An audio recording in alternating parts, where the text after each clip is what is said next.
তেসরা ডিসেম্বর 1984 দিন সকালে সেন্ট্রাল ইন্ডিয়াতে মজুদ ভোপাল শহরের লোকেরা ভয়ানক কাশি, চোখ জ্বালা আর শ্বাসকষ্টের সাথে ঘুম থেকে ওঠে।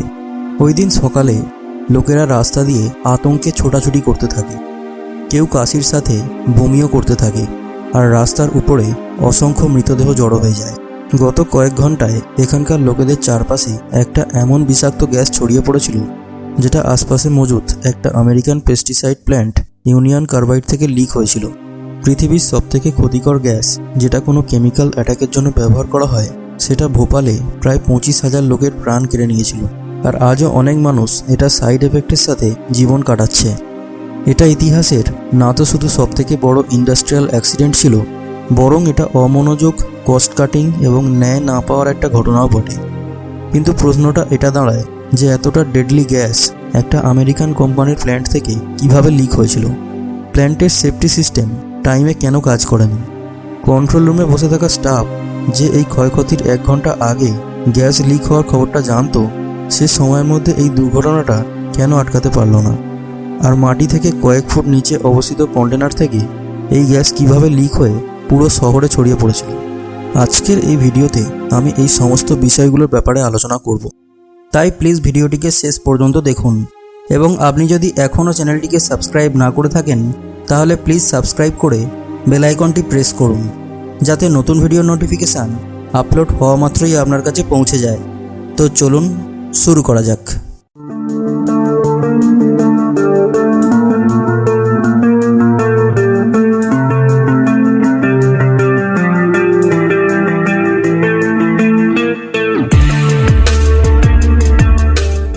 ভোপালে ইউনিয়ন কার্বাইড নামের আমেরিকান কোম্পানি পেস্টিসাইড প্রডিউস করত। এদের প্রোডাক্ট সেভিন নামে মার্কেটে সেল হতো, যেটাকে কৃষকেরা নিজেদের চাষের জমিতে স্প্রে করে পোকামাকড়ের হাত থেকে ফসল রক্ষা করার কাজে ব্যবহার করত। এই প্রোডাক্ট অনেক কেমিক্যালস দিয়ে তৈরি করা হতো। এটার সবথেকে প্রধান উপাদান ছিল মিথাইল আইসোসায়ানাইড, যেটাকে শর্টে MICও বলা হয়। 1969 সালে যখন এই ফ্যাক্টরিটি শুরু হয়েছিল, তখন MICকে আমেরিকা থেকে ইম্পোর্ট করা হতো। কিন্তু পরে ইউনিয়ন কার্বাইড কোম্পানি ভোপালেই এটাকে প্রডিউস করা শুরু করে দেয়। অর্থাৎ প্রথমে ফ্যাক্টরিতে MICকে প্রডিউস করা হতো, আর তারপর সেটার সাহায্যে সেভিনকে। মিথাইল আইসোসায়ানাইড অথবা MIC একটা ভীষণই ক্ষতিকর কেমিক্যাল, যেটা লিকুইড ফর্মে স্টোর করা হয়। এই কাজের জন্য ইউনিয়ন কার্বাইড কোম্পানি 3টি বড় কন্টেনার মাটির ভিতরে ইনস্টল করেছিল, যেগুলোর মধ্যে MIC লিকুইড ফর্মে রাখা হতো। 3রা ডিসেম্বর 1984 দিন রাত 12:05 ওয়ার্কার্সরা গ্যাস লিকেজ হচ্ছে বলে বুঝতে পারে, আর ওরা তখনই কন্ট্রোল রুমে ইনফর্ম করে দেয়। কন্ট্রোল রুমে মজুদ স্টাফ তাড়াতাড়ি এই লিকেজ খোঁজার জন্য স্টোরেজ ট্যাঙ্কের দিকে চলে যায়। এই স্টোরেজ ট্যাঙ্ক মাটির ভিতরে কংক্রিটের একটা মোটা লেয়ারের নিচে মজুদ ছিল, আর ওগুলো থেকে কিছু পাইপ বেরিয়ে ফ্যাক্টরিতে যাচ্ছিল। পরবর্তী কয়েক মিনিটের মধ্যে কন্ট্রোল রুম সুপারভাইজার পাইপের মধ্যে লিক খুঁজে পান, কিন্তু ওটা খুবই ছোট লিক ছিল। তাই জন্য সুপারভাইজার এটাকে টি ব্রেকের পরে ঠিক করার কথা বলেন আর ওখান থেকে চলে যান।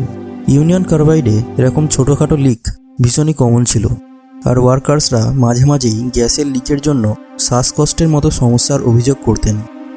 কিছুক্ষণ পরে ওয়ার্কার্সরা দ্বিতীয়বার কন্ট্রোল রুমে ফোন করে, কারণ এবারে গ্যাস লিকেজ অনেক বেড়ে গিয়েছিল। আর কন্ট্রোল রুমে মজুদ গ্যাসের প্রেসার মাপার যন্ত্র অনেক সময়ই ভুল তথ্য দেখাতো। সুপারভাইজার যখন প্রেসার গেজে দেখেন, তখন স্টোরেজ কন্টেনারের প্রেসার অ্যাবনর্মাল দেখাচ্ছিল। উনি ভাবেন যে হয়তো এতে কোনো ভুল রিডিং শো হচ্ছে, কিন্তু কয়েক মিনিটেই স্টোরেজ ট্যাঙ্কের প্রেসার এত বেড়ে যায় যে মিটারের কাঁটা নিজের পুরো ডায়াল ক্রস করে ফুল অবস্থায় এসে যায়। সুপারভাইজার আবার স্টোরেজ ট্যাঙ্কের দিকে যান, আর ওখানে দেখেন যে কংক্রিটের মোটা লেয়ারে ভাইব্রেশন হচ্ছে, আর ওতে ক্র্যাকসও দেখা যাচ্ছে। এই ভাইব্রেশনের অর্থ হলো স্টোরেজ কন্টেনারে প্রেসার অতিরিক্ত বেড়ে গেছে। এই সময় রাত্রি 12:30 বেজেছিল। সুপারভাইজার তখনই এমার্জেন্সি ঘোষণা করেন, আর লিক হতে থাকা গ্যাস যেটা ফ্যাক্টরির পাইপের মধ্যে ছড়িয়ে পড়েছিল সেটাকে নিউট্রালাইজ করা শুরু করে দেন। ফ্যাক্টরিতে এরকম দুর্ঘটনার হাত থেকে বাঁচার জন্য 3টি আলাদা আলাদা ডিভাইস লাগানো ছিল। প্রথমটা ছিল গ্যাস স্ক্রাবার, যেটার মধ্যে একটা বিশেষ কেমিক্যাল থাকে যেটা লিক হতে থাকা MICকে নিউট্রালাইজ করে দেয়।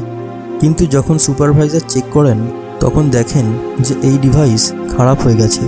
যদি প্রথম সেফটি সিস্টেমও গ্যাসকে নিউট্রালাইজ না করতে পারে, তখন এই সমস্যার সমাধানের জন্য ফ্যাক্টরিতে দ্বিতীয় সেফটি সিস্টেমও লাগানো ছিল, আর সেটা ছিল ফ্লেয়ার টাওয়ার। এটা গ্যাসকে অ্যাটমসফিয়ারে পৌঁছানোর আগেই জ্বালিয়ে দেয়। কিন্তু জানা যায় যে ফ্লেয়ার টাওয়ারের একটা ইম্পর্টেন্ট পাইপ কিছুদিন আগেই কেউ খুলেছিল, কিন্তু লাগাতে ভুলে যায়। তাই ফ্লেয়ার টাওয়ারও নিজের কাজ করেনি, আর এখন এই বিষাক্ত গ্যাস চিমনির সাহায্যে অ্যাটমসফিয়ারে মিশতে শুরু করে দেয়। রাত্রি 1টার সময় ফ্যাক্টরিতে এমার্জেন্সি সাইরান অন করে দেওয়া হয়। ওই সময় হাওয়া নর্থের দিক থেকে আসছিল, আর ওই হাওয়া চিমনি থেকে বেরোতে থাকা বিষাক্ত অদৃশ্য গ্যাসকে ভোপালের দক্ষিণ দিকে ছড়িয়ে দিতে শুরু করে। গুগল আর্থে দেখলে এই এরিয়াটা ভোপালের সবথেকে বেশি জনবসতিপূর্ণ এলাকা। এমআইসি যেহেতু একটা ভারী গ্যাস, তাই ওটা খুব তাড়াতাড়ি মাটির কাছাকাছি চলে আসে আর আস্তে আস্তে শহরে ছড়িয়ে পড়তে শুরু করে। যখনই গ্যাস লোকেদের বাড়িতে ঢুকতে শুরু করে, তখনই লোকেদের চোখ জ্বালা আর কাশি শুরু হয়ে যায়। লোকেরা এই কথাটা না জেনেই যে ওরা একটা বিষাক্ত গ্যাসের কবলে পড়েছে, ওরা বাড়ির বাইরে বেরিয়ে প্যানিক অবস্থায় ছুটোছুটি করতে থাকে। দৌড়ানোর ফলে হার্টবিট বেড়ে যায় আর ওরা আরও বেশি করে শ্বাস নিতে থাকে, কিন্তু আসলে ওরা এমআইসি গ্যাসকে ইনহেল করছিল। অনেক লোকেরা বমি করতে থাকে, কাশতে থাকে, আর একে একে রাস্তার উপরে মৃতদেহ জমা হতে থাকে। ওখানে ফ্যাক্টরির সুপারভাইজার গ্যাসকে নিউট্রালাইজ করার সর্বশেষ সেফটি সিস্টেমকে ব্যবহার করার সিদ্ধান্ত নেন। ওনাকে হোস পাইপের মাধ্যমে চিমনি থেকে বেরোতে থাকা গ্যাসের উপরে জল স্প্রে করতে হতো, যাতে গ্যাস নিউট্রালাইজ হয়ে যায় আর শহরে ছড়াতে না পারে। কিন্তু যখন হোস পাইপ বার করা হয়, তখন ওটা অতটা লম্বাই ছিল না যে চিমনি পর্যন্ত পৌঁছাতে পারে। অর্থাৎ গ্যাসকে নিউট্রালাইজ করার তৃতীয় এবং সর্বশেষ সেফটি সিস্টেমও কোনো কাজে আসেনি। কয়েক মিনিটেই গ্যাস শহরের 8 কিলোমিটার এরিয়া পর্যন্ত ছড়িয়ে যায়, আর ভোপালের হসপিটালগুলোতেও সেই সব পেশেন্টে ভর্তি হয়ে যায় যাদের একই রকমের সিমটমস ছিল। হসপিটালের অবস্থা এরকম হয়ে যায় যে পেশেন্টদের দেখার জন্য স্টাফ আর বেড কম পড়ে যায়। না শুধু পেশেন্ট, বরং ডক্টররাও বাজেভাবে কাশতে শুরু করেছিল। পুলিশ ডক্টরদেরকে বলে যে এটা অ্যামোনিয়া গ্যাস, কিন্তু যে সিমটমস লোকেদের হয়েছিল সেটা অ্যামোনিয়া ইনটক্সিনেশনের থেকেও অনেক গুণ ভয়ঙ্কর ছিল। ডক্টরসদের জন্য এটা একটা আননোন মেডিকেল কন্ডিশন ছিল। এইসব এতটাই তাড়াতাড়ি হয়েছিল যে অথরিটিজ সঠিকভাবে জানতেনই না যে এটা অ্যামোনিয়া গ্যাস, ফসজেন নাকি এমআইসি। কিন্তু আসলে মিথাইল আইসোসায়ানাইড মানব শরীরে মজুদ জলের সাথে রিয়্যাক্ট করছিল আর লাংসের নালীগুলোকে বন্ধ করতে শুরু করতে থাকে, যার জন্য শ্বাস নেওয়াটা অসম্ভব হচ্ছিল। রাত্রি 3টে পর্যন্ত ডেড বডি এত বেড়ে যায় যে ওগুলোকে হ্যান্ডেল করাটা মুশকিল হতে থাকে। ভোপাল গ্যাস লিকের সময় শুধুমাত্র এক রাতেই 3000 লোকের মৃত্যু হয়েছিল, আর লক্ষ লক্ষ মানুষ এই বিষাক্ত গ্যাসের সিমটমসের জন্য অনেক কষ্ট পাচ্ছিলেন। ফ্যাক্টরির ওয়ার্কার্সরা এয়ারটাইট কন্ট্রোল রুমে বসেছিল, তাই ওরা এই বিষাক্ত গ্যাসের প্রভাব থেকে সুরক্ষিত ছিল। সকালবেলা যখন ওরা দিনের আলোতে বাইরে বেরোয়, তখন ওরা একেবারে বদলে যাওয়া ভোপালকে দেখে।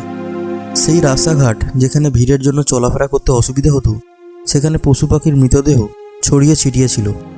এখনও পর্যন্ত পুরো দুনিয়া এই ভয়ানক দুর্ঘটনার ঘটনাটির ব্যাপারে জেনে যায়। না শুধু ন্যাশনাল, বরং ইন্টারন্যাশনাল মিডিয়াও এটাকে রিপোর্ট করেছিল। এই গ্যাসের থেকে যেখানে প্রথম রাতেই 3000 লোক মারা গিয়েছিল, সেটাই কয়েকদিনের মধ্যে 20 থেকে 25,000 হয়ে যায়। ইতিহাসের পাতায় এটা সবথেকে বড় ইন্ডাস্ট্রিয়াল ডিজাস্টার বলে মানা হয়। কিন্তু এখানে সবথেকে বড় প্রশ্ন এটা ছিল যে আসলে ফ্যাক্টরি থেকে এত বিষাক্ত গ্যাস লিক হলো কী করে। ইনিশিয়াল ইনভেস্টিগেশন থেকে এটা জানা যায় যে ইউনিয়ন কার্বাইড 3টি আন্ডারগ্রাউন্ড স্টোরেজ ট্যাঙ্কার বানিয়েছিল, যেটার মধ্যে একটার নাম ছিল E610। কোম্পানির ম্যানুয়াল মোতাবেক এটাকে শুধুমাত্র অর্ধেকই ভর্তি করতে হয়, কিন্তু এটা প্রায় 75% পর্যন্ত ভয়ানক এমআইসি গ্যাসে ভর্তি ছিল। E610-এ ওই সময় 30 টন গ্যাস থাকার কথা ছিল, কিন্তু ওতে 42 টন পর্যন্ত গ্যাস ছিল। কিন্তু এর থেকে বড় খবর হলো যে এতটা পরিমাণ এমআইসি এখনও অন্য কন্টেনারে মজুদ রয়েছে। ইউনিয়ন কার্বাইড অ্যাডভান্সে অনেক পরিমাণ এমআইসি বানিয়ে রাখত, কিন্তু আসলে ওরা সারাদিনে শুধুমাত্র কয়েক টনই সেভিন প্রডিউস করত। এখন ভোপাল এই ধ্বংসলীলার মোকাবিলা করছিল। অপরদিকে ইউনিয়ন কার্বাইডের সিইও ওয়ারেন অ্যান্ডারসন এই বিষয়টিকে দেখার জন্য ইন্ডিয়াতে পৌঁছে যান, আর ওনাকে এয়ারপোর্ট থেকেই অ্যারেস্ট করে ফেলা হয়। কিন্তু ওনাকে জেলে না পাঠিয়ে পুলিশ ওনাকে ইউনিয়ন কার্বাইডেরই একটা গেস্ট হাউসে নিয়ে যায়। কয়েক ঘন্টার মধ্যে উনি বেল পেয়ে যান, আর এভাবেই উনি ইন্ডিয়া থেকে চলে যান। ওখানে ফ্যাক্টরিতে অথরিটিস এটা নিয়ে টানাপোড়েনে ছিল যে দ্বিতীয় কন্টেনারে মজুদ এমআইসির সাথে কী করা হবে। ওনাদেরকে এটাকে সম্পূর্ণরূপে নষ্ট করতে হতো যাতে ভোপাল নতুন করে এরকম দুর্ঘটনার শিকার না হয়। কিন্তু এটা শুধুমাত্র একটাই সমাধান ছিল, যে খারাপ ফ্যাক্টরিকে আবার চালানো হোক আর এখান থেকে সেভিন প্রডিউস করা হোক। কিন্তু এই কাজ অনেকটাই বিপজ্জনক ছিল, কারণ এই কাজের জন্য ওই ফ্যাক্টরিরই খারাপ পাইপ আর ভুল নির্দেশিকা দেওয়া গ্যাজেস ব্যবহার করতে হতো। ভোপালের লোকেরা যখন জানতে পারে যে ওই ফ্যাক্টরি দ্বিতীয়বার স্টার্ট হতে চলেছে, তখন লক্ষ লক্ষ মানুষ শহর ছেড়ে চলে যায়। ফ্যাক্টরি স্টার্ট করার আগে দেয়ালের উপর ভিজে কাপড় লাগানো হয় আর একটা হেলিকপ্টার জল ছোঁড়ার কাজে আনা হয়, কারণ যদি গ্যাস আবারও লিক হয় তাহলে ওটাকে ওখানেই নিউট্রালাইজ করা যাবে। সমস্ত সেফটি করার পর ফ্যাক্টরিকে দ্বিতীয়বার চালানো হয়। সৌভাগ্যবশত এইবার গ্যাস লিক হয়নি, আর 7 দিনের মধ্যে সমস্ত স্টোর করা এমআইসি শেষ হয়ে যায়। ইউনিয়ন কার্বাইড এখন এমআইসি থেকে মুক্ত হয়ে গিয়েছিল, আর লোকেরা শহরে ফিরতে থাকে। কিন্তু সবার কাছে একটাই প্রশ্ন ছিল যে এই দুর্ঘটনার আসল কারণ কী ছিল। ওই রাতে এরকম কি হয়েছিল যে পুরো 42 টন এমআইসি কন্টেনার থেকে লিক হয়ে গিয়েছিল। যখন ইনভেস্টিগেশন টিম খালি কন্টেনারের ভালোভাবে পরীক্ষা নিরীক্ষা চালায়, তখন জানা যায় যে ওতে কোনো ক্র্যাক নেই, কিন্তু ওই কন্টেনারের সেফটি ভালভ খারাপ পাওয়া যায়। কন্টেনারে মজুদ মরচে পড়া লোহার পার্টিকেলস পাওয়া যায়, যেটা চিহ্ন ছিল জলের। মিথাইল আইসোসায়ানাইড জলের সাথে কন্ট্যাক্ট করেই গরম হয়ে যায় আর ফুটতে শুরু করে। এই জিনিসটা প্রথমেই ল্যাবে চেক করে নেওয়া হয়েছিল, অর্থাৎ ওই রাতে কন্টেনারে কোনোভাবে জল এসেছিল। জানা যায় যে এই দুর্ঘটনার আগে সন্ধেবেলায় ওয়ার্কার্সরা প্রসেসিং ইউনিটকে ভালোভাবে জল দিয়ে ধুয়েছিল। এই প্রসেসিং ইউনিট আর কন্টেনার একই পাইপের সাথে কানেক্টেড ছিল, কিন্তু জল কন্টেনারে যাতে না যায় সেটার জন্য পাইপে একটা স্টপার লাগানো ছিল আর একটা সেফটি ভালভও। কিন্তু না তো স্টপার ঠিকঠাকভাবে কাজ করেছিল আর না তো সেফটি ভালভ। যদি এই দুটো জিনিস খারাপও থাকে, তাও একটা অন্য জিনিসও ছিল যেটা এই দুর্ঘটনাকে থামাতে পারত। ইউনিয়ন কার্বাইড একটা ইন্টারন্যাশনাল কোম্পানি ছিল, যেটার প্ল্যান্টস ওই সময় পৃথিবীর অনেক প্রান্তেই মজুদ ছিল। ওনারা খুব ভালোভাবে এই কেমিক্যালের ক্ষতিকর নেচারের ব্যাপারে জানতেন।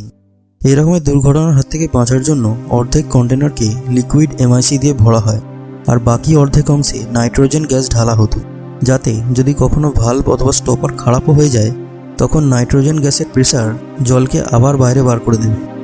কিন্তু দুর্ভাগ্যবশত ওই দিন কন্টেনারে নাইট্রোজেন গ্যাসও ছিল না। ইনভেস্টিগেশন টিম রেকর্ডস চেক করে জানতে পারে যে গত 20 দিন ধরে কেউ নাইট্রোজেন গ্যাসের লো প্রেসারকে রিপোর্টই করেনি। এটা একটা ক্লিয়ার কাট কেস ছিল কর্তব্যে অবহেলা আর কস্ট কাটিংয়ের।